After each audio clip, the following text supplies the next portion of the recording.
What up, bro? Hey, hey, what's up, Righteous? What's up, dude? How are you? Hey, happy Saturday, man. Happy Saturday, bro. Bro? Yo, I'm in Tucson, bro. Tucson, Arizona? Yeah, Tucson, AZ, man. Hey, that's what's up, man. I used to stay out in Glendale. You know where that is? Okay, yeah, cool, Glendale. man. Yep. So, what triggered the conversation today? I was just talking to my girlfriend about that. So, are you an opioid addict by chance? Yeah, dude, for freaking 13 years, bro. Same, bro. Yeah, So you're probably, I've I'm been. guessing, like, close to my age then? I'm 32. I'm 42. 42? Okay. I Yeah. mean, not too much. So I've been an opioid addict since 2010, man. Heroin, obviously fentanyl nowadays. Heroin's pretty few and far between, but Yeah.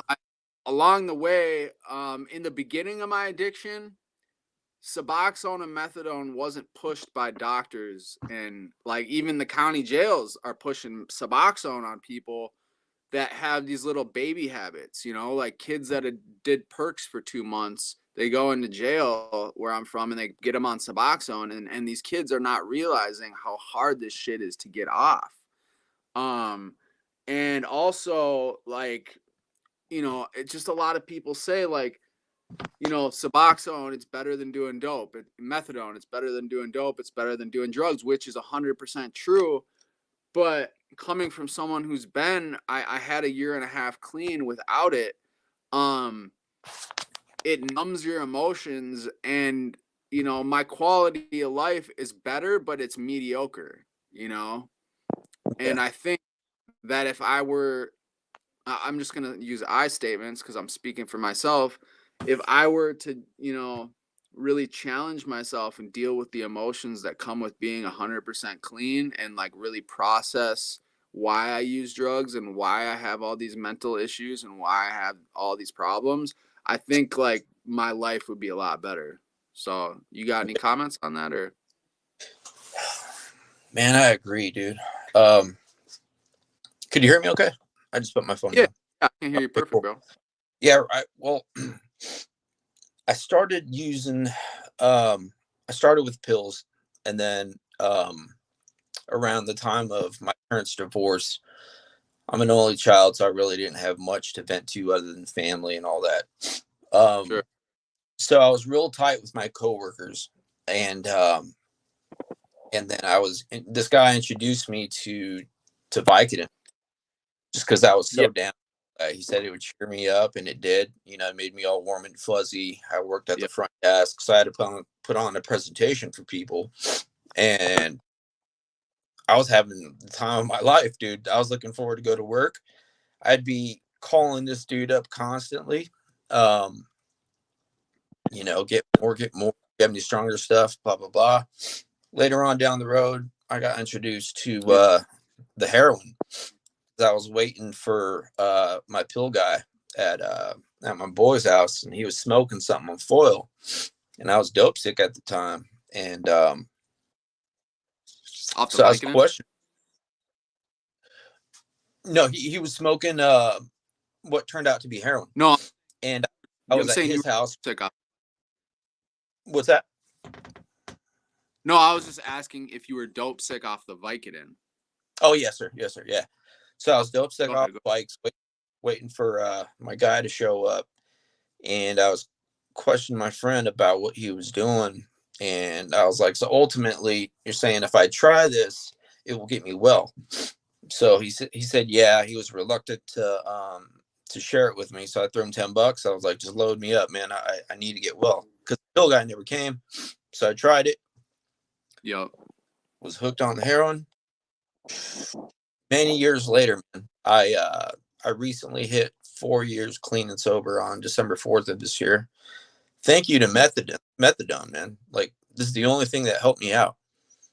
Yep. I've the Suboxone program like 3 different times, but yep. it just didn't work for me. I don't think I was ready at the time. I ended up subs, and then I'd be getting high. And whenever I couldn't afford to afford black, then I'd be on the subs, and it's like a Yup. crazy cycle, dude. So that Dude, led to detoxes. I can relate with that so much, dude. Yeah, it's crazy.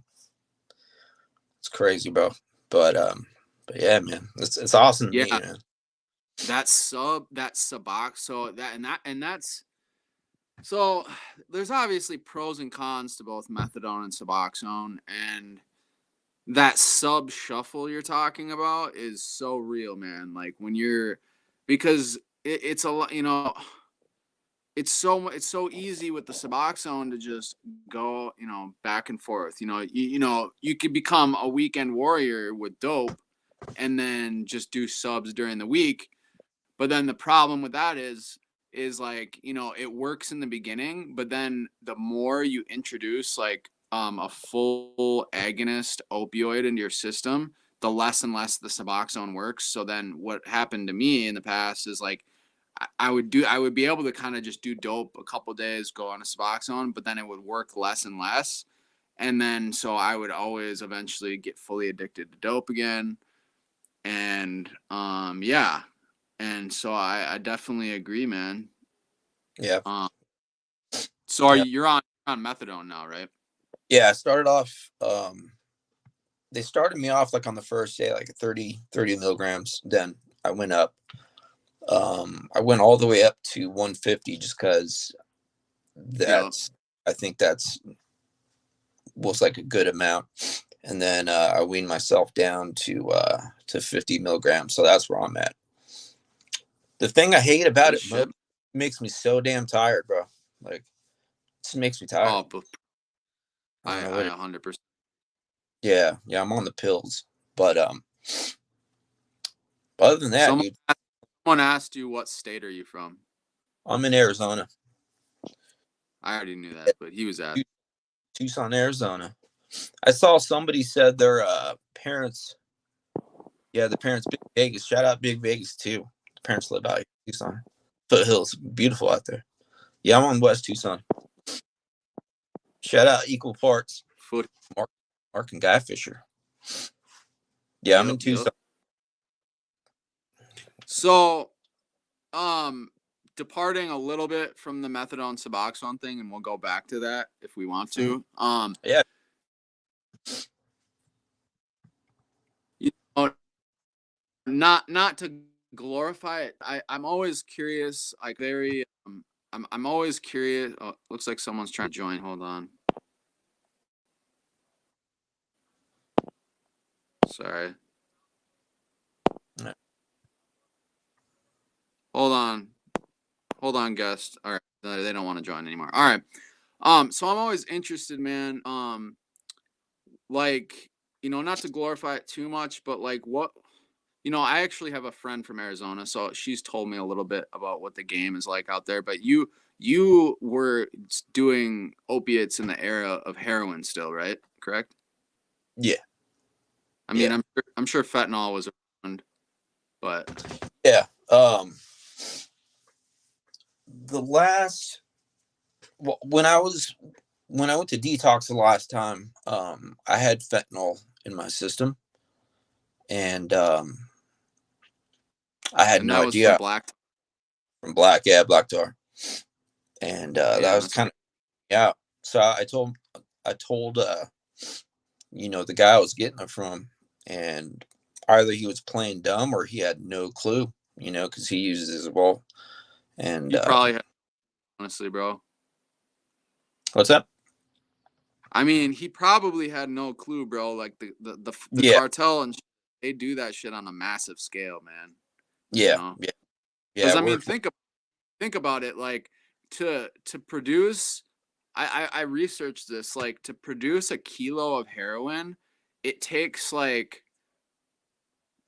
takes like 20 acres of poppy fields just to produce 1 kilo of heroin. And if you think about that, that's quite a bit of money when all they need to do to create fentanyl is get the precursors from China and they make a quick batch and it's like whipping up a batch of meth.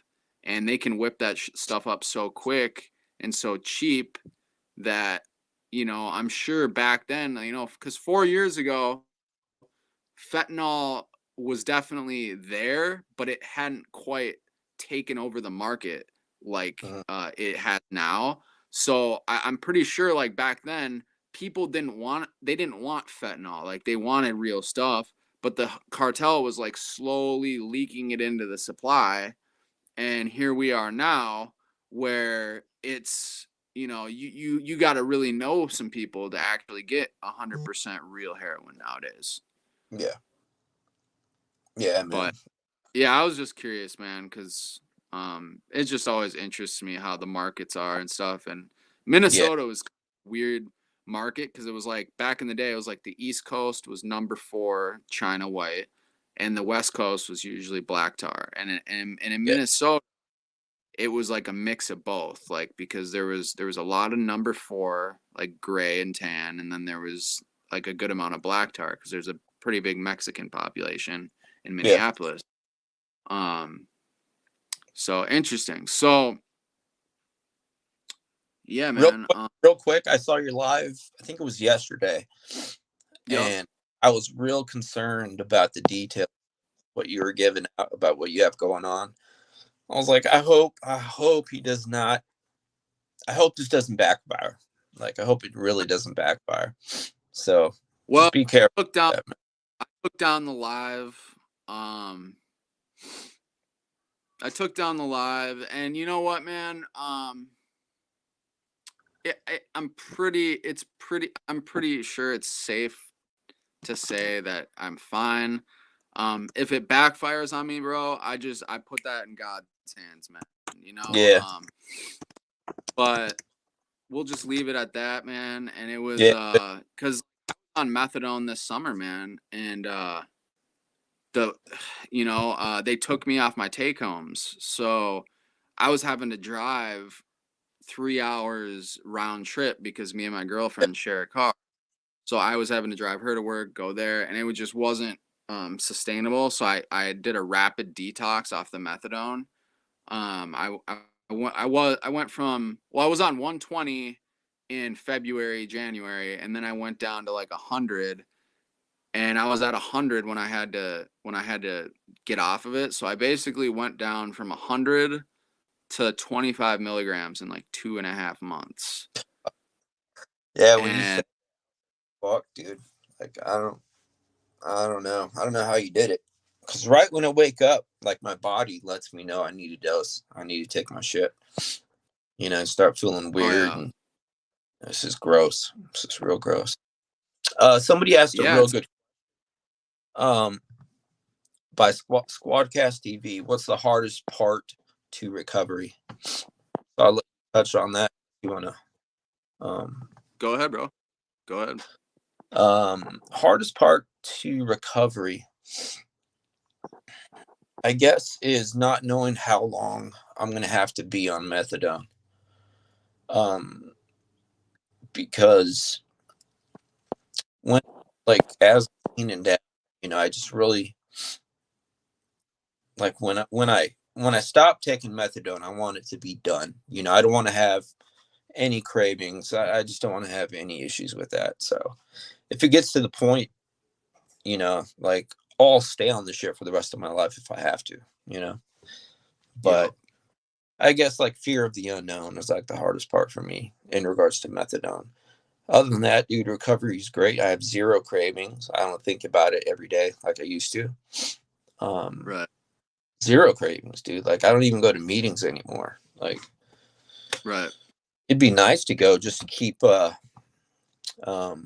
rapport going, you know, Right. with like-minded people, you know, because since I've been clean and sober, I started my own business. I resell shit on eBay. And equal parts, I recently made a channel, so I think I have like 3 videos up right now.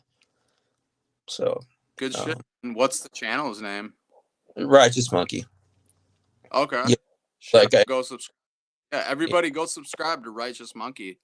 yeah, man, hit it up. Appreciate it. You got some good insight, bro. You really do. Yeah. I think you'd make a good channel, man. Thanks, man. Trying to work on my storytelling. Like, I don't know. Like, I really want to get better at the storytelling. Like the way you deliver and like just the way you talk naturally. It's like so smooth. Like not a word is wasted. So I could listen to you talk. Like every time you talk, it's like a story. You know what I mean? So that's just Right. one thing I want to get better at. It's you know, it's, believe it or not though, it's, for me, it's a battle. I don't know if it's I'm hard on myself or but like I definitely feel like being on the Suboxone and Methadone, like it takes my creative spark away, kind Yeah. of, to an extent. Cause like I know myself naturally, and like I'm just a natural storyteller, like in real life. And like when I'm 100% sober, like um I feel like I could make a lot more content, you know. Yeah. Um but just piggybacking off what you were talking about, you know, the most difficult thing in recovery, um, and as far as like not knowing when to get off maintenance drugs, um, I mean, dude, you hit the nail on the head. It's a scary thought, because I've tried in the past. I've tried many times, failed attempts. I mean, the last time I was completely off opiates, since 2017. Yeah. I tried getting off Suboxone cold turkey, and um, the withdrawals, like I tapped out at like 87 days, and I was still going through withdrawals. I mean, I was sleeping and stuff at Oh, that point, but I was still getting the sweats. I was still, you know, getting all that uncomfortability, and it started with kratom. I took a little bit of kratom, thinking, oh, I'm just gonna take this for a couple days, and maybe, you know, it'll help me step down. And all that did was like, because you know how when you're like withdrawing and like let's say you relapse one time, it kind of like restarts your withdrawals. Like that's yeah. literally all it did, was just restart my withdrawals. Um, and it made me Wow. crave opium. And so I, ended up happening was I went to my dad's house. I had some Suboxone there that was laid over, and I hadn't taken mine. I hadn't done anything in almost 90 days at this point. So I take like 4 milligrams of a sub, and I just get faded. And I was like, oh, and it felt, you know, felt great and all that stuff. And then that just triggered me to want to do the, you know, my real yeah. drug of choice. And I was right back to where I started, man. And so it's I don't know, man. I think for me, like everyone's journey is different. I think everybody needs to like figure out what's going to work for them. Like for me, like exercise, nutrition, supplements help quite a bit. You know, like I want to, like if I'm going to be trying to get off it, I want to be like working out every day, like not smoking cigs, even smoking cigarettes. Like I've researched it. Cigarettes nicotine considerably makes your withdrawals worse. Wow. Um, and I've even contemplated like getting on TRT, you know, and doing that, because like being on opiates has messed up my hormone levels over the Yeah. years, you know. So I've considered TRT.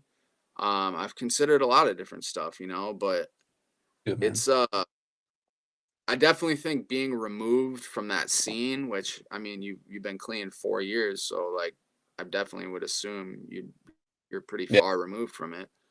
It's a great idea, Uh, man. That's a real great idea. Get the blood test checked, get your testosterone level checked. Cause last time I got my testosterone checked, like they might as well said I have a vagina, bro, just because my level was so low. They're like, yeah. "Yep, girl now." But so Oh, yeah, you're dude. on it now? What's that? No, no, no, Are no, you, no. When I was in where did I get tested? Like one of the last clinics I was at, they did a blood test, and I was asking the lady how could I find out my testosterone level. So she read it to me, and it was like really low. I forgot the percentage, but it goes by nanograms per it was super milliliter. low, bro. Like it was super low. So I think get our testosterone to where like at the proper level or maybe even higher. I think just that Yeah. confidence, like boost of confidence and Yep. I think that will be good. Anything proactive that we could do once we get off the methadone, the Suboxone, I think that would be very Yeah. beneficial.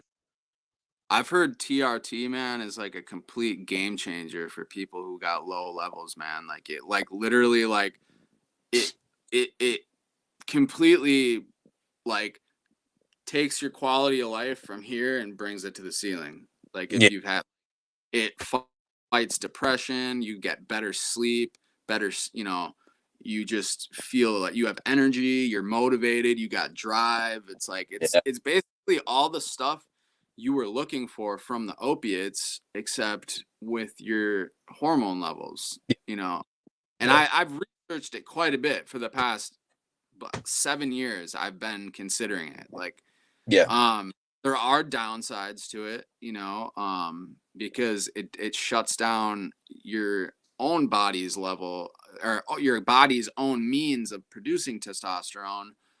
So essentially what it does, which is the main reason it kind of deterred me from doing it, it shuts down your testicles production of testosterone. So your testicles no longer produce testosterone. So, which sounds scary, but there are other medications you take with it, like HCG, or I can't think of the other ones off the top of my head, but like HCG stimulates your testicles to produce testosterone. So yeah. it kind of the gyno that you get that shrinks and all that stuff. I don't want to get too much into the details of it, but so there are ways if you're smart about it. My suggestion to anyone who's considering it, do your research. And because the problem with doctors is, I've learned over the years, is like, the doctors, they do like 90% of doctors do minimal amounts of research. They're just going to go based off the baseline basic stuff. So Yeah, before you do any life-changing decisions, go see a doctor and really get tuned in, because there's a lot of different things. There's a lot of different websites you can buy testosterone off of. You know, they're not 100% legal, but like I know dozens of people in the rooms of AA who do it that way, yeah, and it's not risky. It's not like buying drugs. It's a completely different thing. It's not really like that big of a risk. So that's an option too. I'm not promoting it. I'm not saying do that, but I'm saying it's yeah. out there. Um, but go ahead, bro. Sorry if I'm talking too much. Good, man. I was reading Augustus's last comment. He said, "Stay away from the jab unless you want a heart problem." So, I mean, like if you look at us both, chances are people are going to think that we never use drugs for the most part. But like on the inside, like who knows exactly what we've done to our bodies. So if we start taking shit, like if we start taking things to boost our testosterone and anything extra, like it's best to do the research, like you were saying, find out the Yep. side effects and find out where we're at, before we start taking a shot right on our butt cheek. You know what I mean? So Yeah, before that's a that jab, definitely do the research. yeah. Well, I mean, to counter what he said, actually having low testosterone is most likely or more of a risk on your heart than taking it yourself. I don't actually, from all the research I've done, I don't think like it's like, because TRT, like in the bodybuilding community, like TRT isn't even considered a steroid.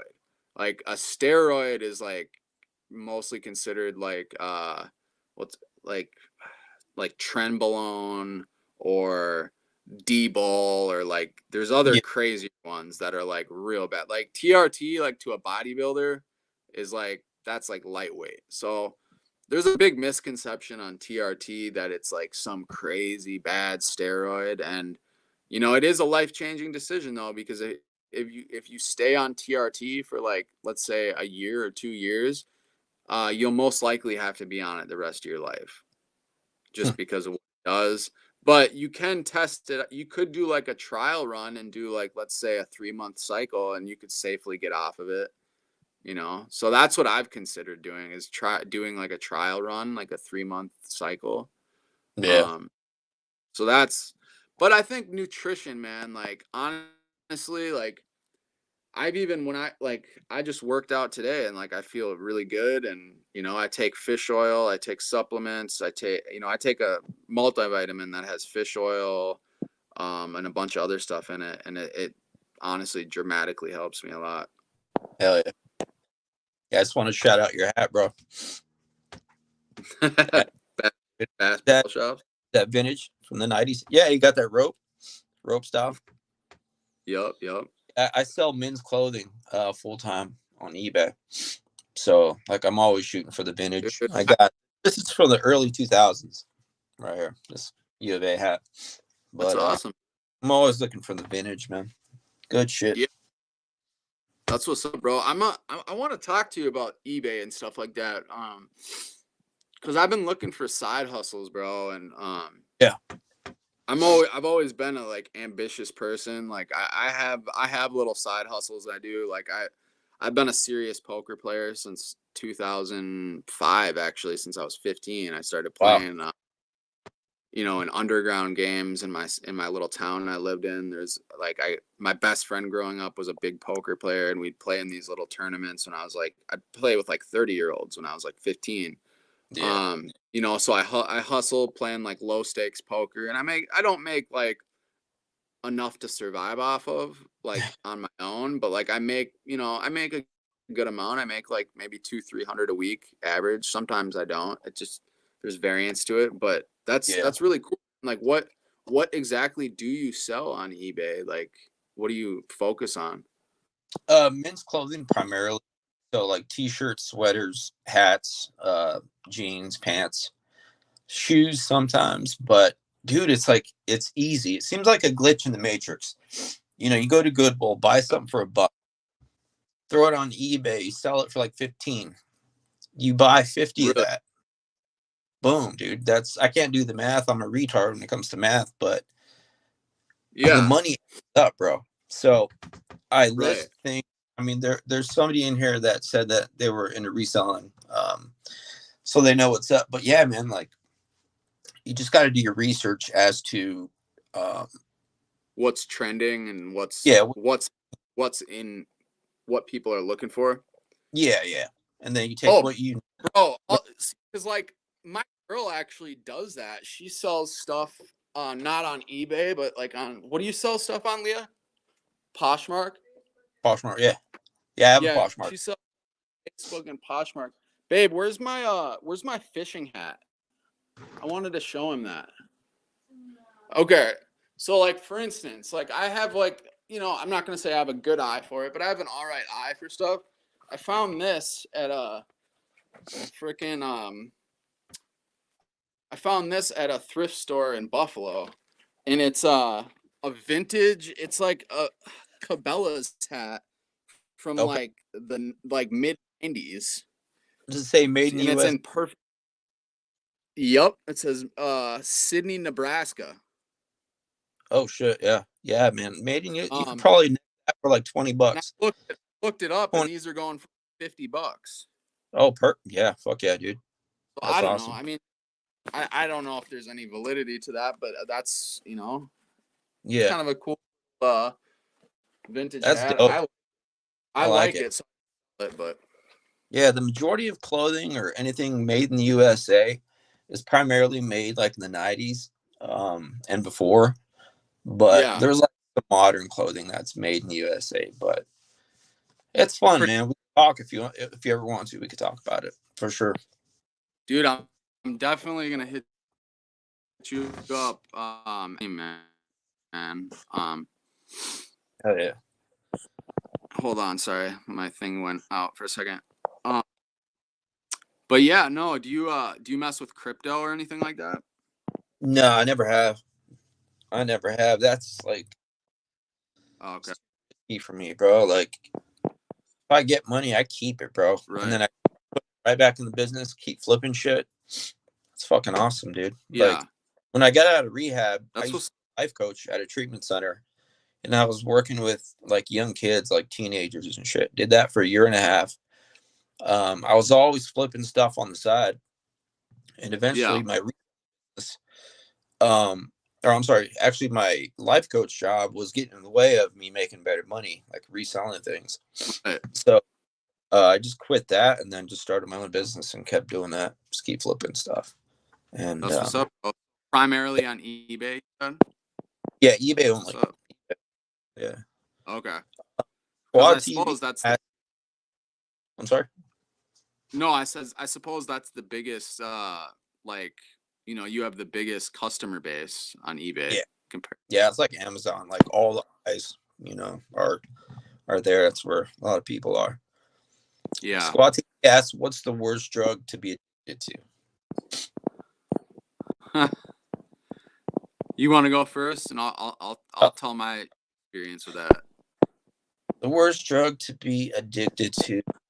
I've never tried it, but somebody mentioned Flocka. I think that's crazy, dude. Anything that eats your skin or makes you trip out, fucking, I'm good on that, Yeah. dude.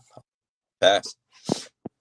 So I'll speak a little bit on Flocka. I've actually never done it myself, but when I went to rehab in 2015, I went to Florida for rehab. I went to a private treatment center in Florida, Yeah. and I was in with like, you know, heroin addicts from the East Coast, and like they went out in the streets of Pompano Beach and Fort Lauderdale, which is where I was in treatment in, and they like injected Flocka with black, or well, there's no black out there. It's fentanyl. It was fentanyl even back then in Florida. But yeah, Jeez. it's basically it's Flocka is a cathinone, and it's got a lot of similar properties to like meth.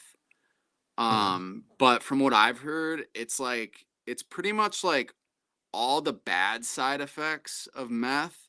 It's like a lot of paranoia, like, and you see people like it'll just put you in an instant psychosis. Like you literally would see people in Florida, like they look like zombies. Like they just be Yeah. like, Yeah. like just like flailing around and shit. And like, dude, definitely, I think Flocka would. I agree with you. Flocka would be terrible. That's insane, bro. Yeah. Uh, For you- myself, I will tell you the worst addiction for me personally was when I was addicted to fentanyl and cocaine. A few reasons why. So, when you're shooting cocaine and fentanyl on a daily basis, um, you know, the coke it's an addiction like no other, because you need to do a shot. I mean, because both of them are short acting. Fentanyl is short acting, cocaine is short acting, so you have to do a shot like every 30 minutes to an hour. And like, I never usually had a problem with hitting a vein, but because I was popping myself so much with the yeah, needle, it was like it was becoming hard to find veins. I have scars on my arms that are like so thick with scar tissue. And not only that, but the money aspect. Cocaine is not a cheap drug. And you know, it gets to a point where there's never enough. And I was spending upwards of $200, $300 a day, you know, which doesn't, I mean, I know there's always going to be that one person's like, well, I was doing $500, $600 a day. I yeah, don't care how you are. $300 a day is a lot to keep up with. yeah. It just is, you know. Um, but yeah, Correct. Yeah, it's actually crocodile. That's the alcohol. one else. But yeah, alcohol too. Yeah, Fuck.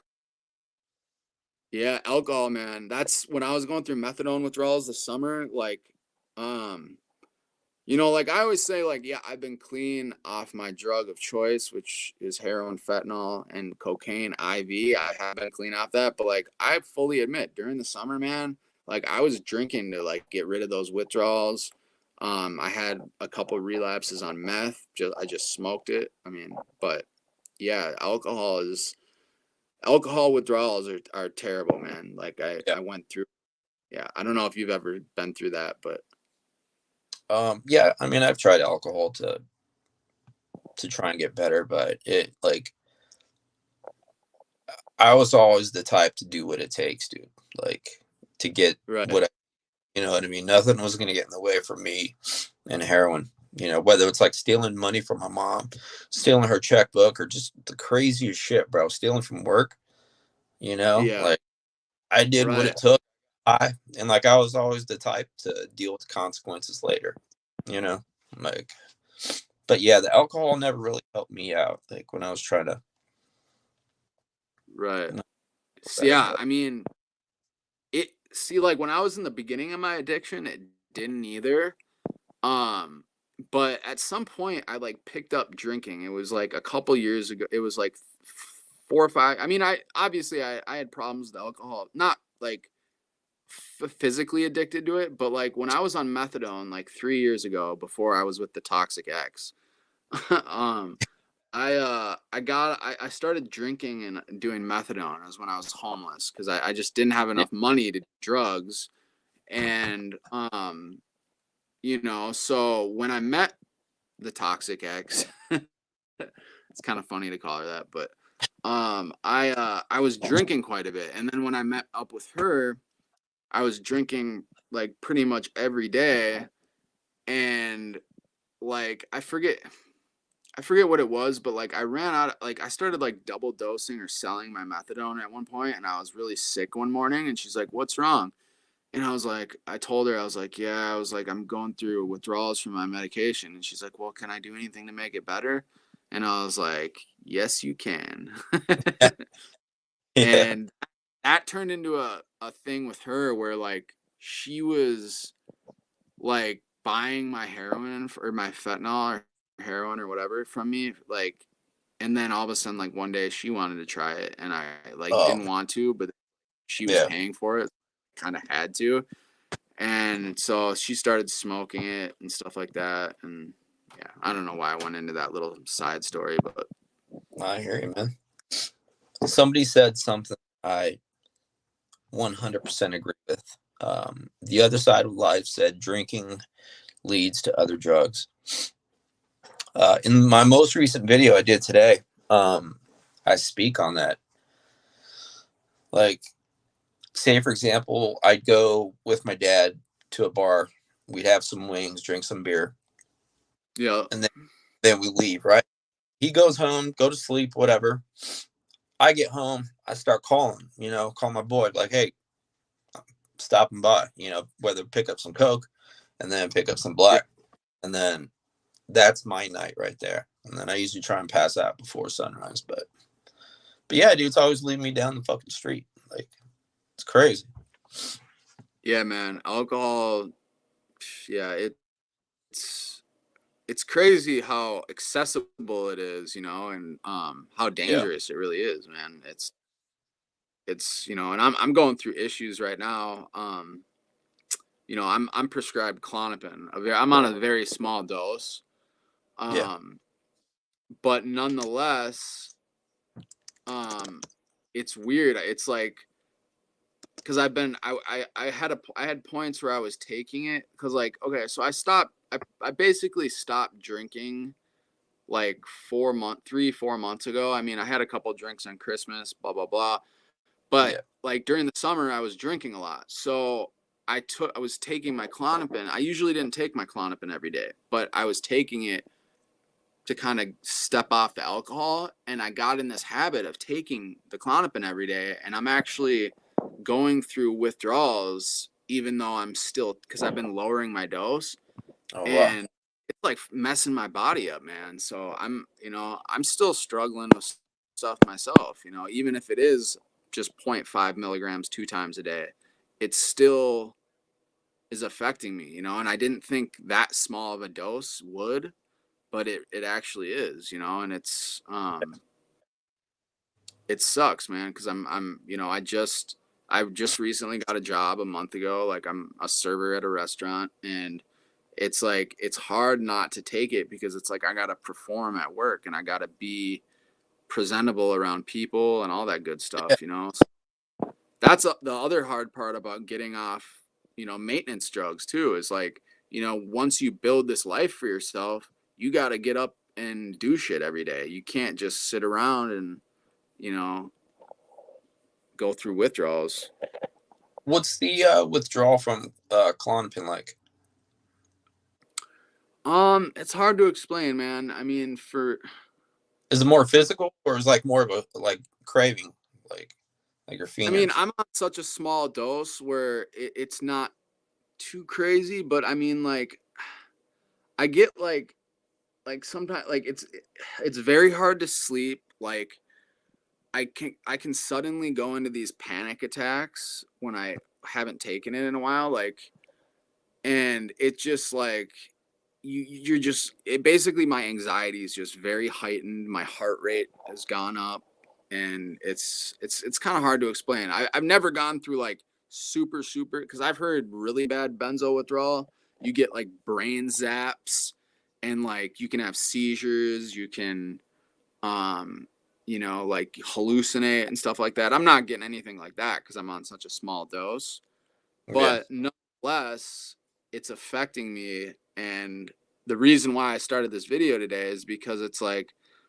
you know, here I am, you know, 9 months removed from my drug of choice, but I'm still dependent on two substances, you know, and that's just not where I want to be right now. And I wanted to vocalize it, you know. yeah, yeah. I'm glad you did, man. Yeah.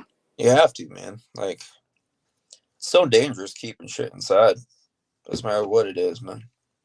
Yeah, definitely, man. And you know, I don't have like I lost my license a couple years ago from a DUI. It was my third DUI. So like I don't have a vehicle right now, so it's hard for me to get meetings. Um and it's tough, dude. It's tough building yourself back up from zero without a license. Yeah, Um you know, being a felon, all that good stuff. Um, you know, luckily I do have a trade that I can do that I can fall back on. yeah, But you know, it's like I don't want to do that for the rest of my life either. You yeah, know, yeah, yeah, so I respect your hustle, bro. That's awesome that you found something that you know you probably somewhat enjoy and you've built yeah. up yourself. That's cool as shit, man.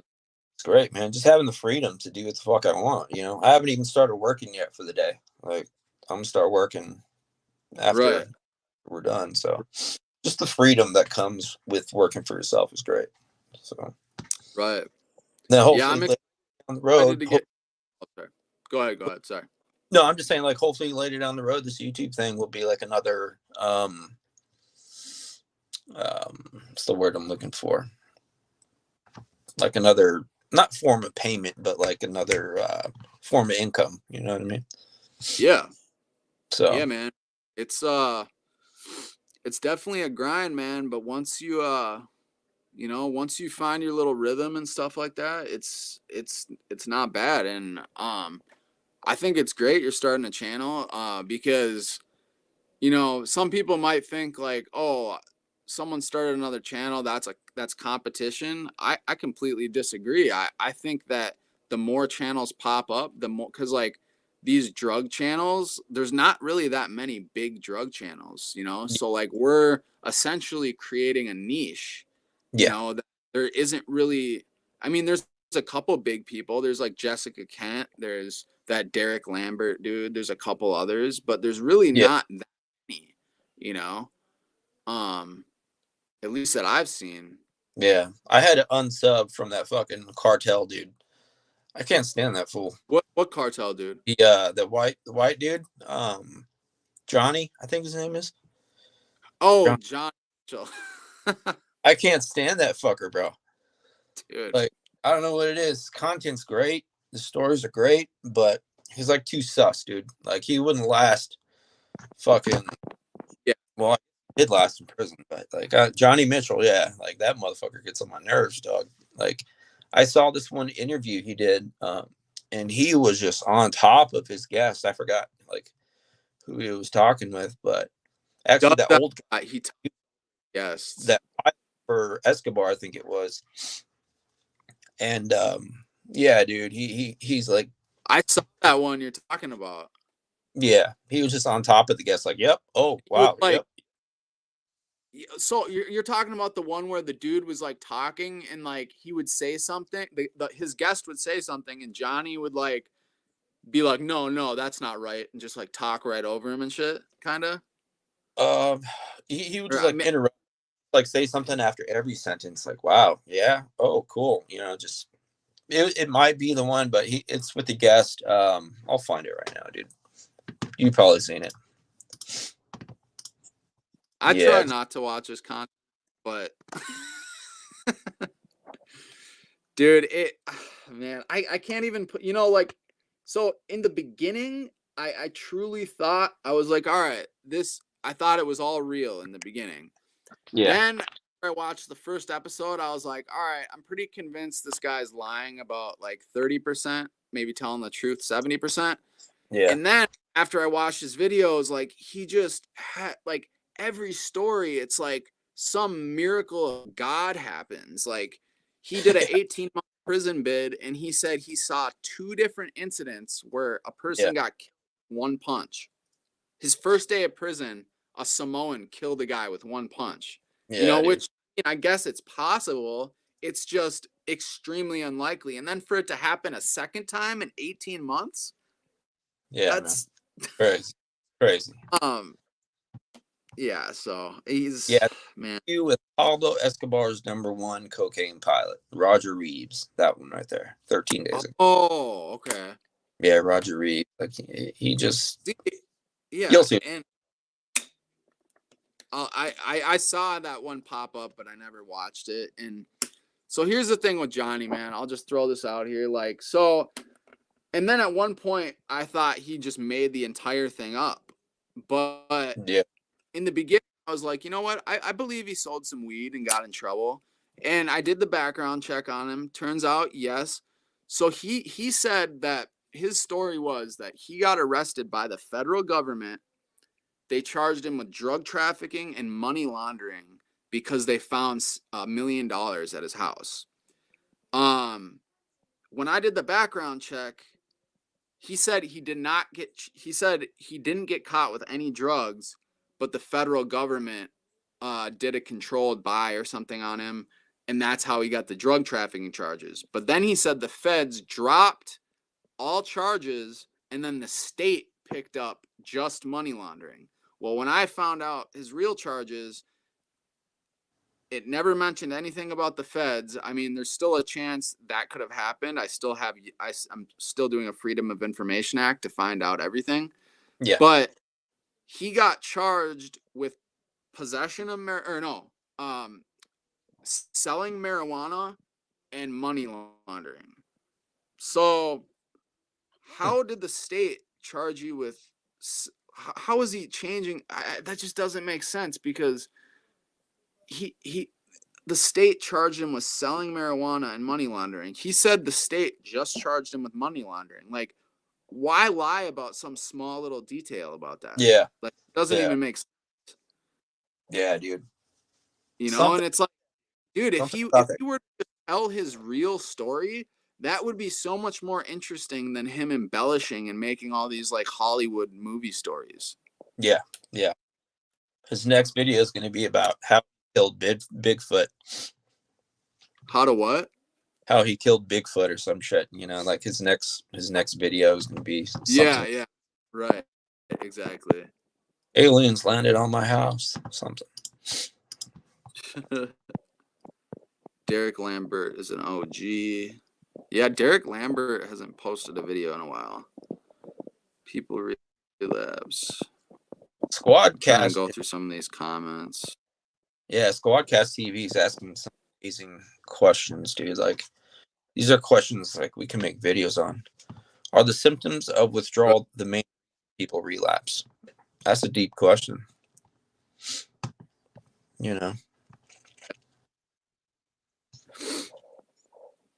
Yeah, no, definitely. Yeah, you got good fans, dude.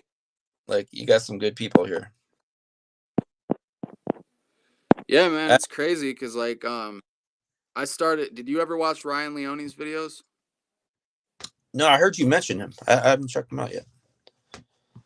Yeah, so he was a dude from California, Santa Barbara, and he went to federal prison for selling marijuana. You know, he sold like club drugs like MDMA, ecstasy, and stuff like that. And then he was a junkie before he started. Like he met some like really great plug in the early 2000s for like MDMA and stuff, like when it was just coming around. Started making a bunch of money.